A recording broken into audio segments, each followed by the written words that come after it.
Hi hello. ఇవాల్టి ఎపిసోడ్లో మనము తెనాలి రామకృష్ణ హాస్య కథలో ప్రక్రియ చెప్పుకుంటున్నాం కదా. అదే ప్రక్రియలో ఇవాళ మనము ఒక కథ చెప్పుకుందాము. ఎప్పట్లాగే పక్క ఊరు నుంచి ఒక పండిత కోవిదులు వస్తారు. ఆయన గంటం ఎత్తకుండా రాయగలరు ఎదుటి వాళ్ళ కవిత చెప్పినప్పుడు. అలాగే ఎదుటి వాళ్ళు చెప్పే కవితలో తప్పులు ఎన్నగలరు అనమాట.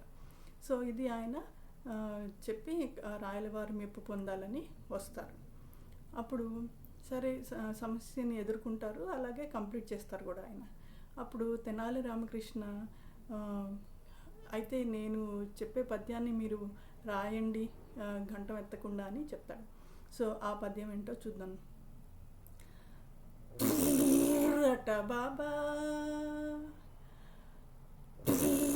రట బాబా తలపై పువ్వట జాబిల్లి వల్వబూదట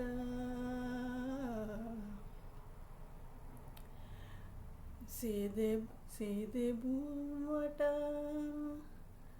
చూడంగా నలులుక్కవ్వట అరేంగ నట్టి అరుణకు జే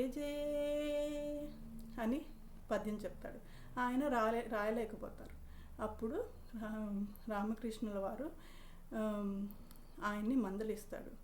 నువ్వు పద్యమే రాయలేకపోతున్నావు, ఎదుటి వాళ్ళు ఈ సభలో ఇంత పండిత కోవిదులు ఉన్నారు, వాళ్ళ తప్పుల్ని నువ్వు ఎన్నజాలగలవా అని అంటే, అప్పుడు రాయలవారు రామకృష్ణుల వారిని ఓదార్చి ఆయన మన అతిథి, జయాపజయాలు దైవాధీనాలు అని ఆయనకి జీవితకాలము ఆయన గడిపెట్టు బహుమతులు ఇచ్చి పంపిస్తాడు. నెక్స్ట్ ఎపిసోడ్లో ఇంకో కథతో మనము చెప్పుకుందాము. వెయిట్ చేయండి. Bye bye.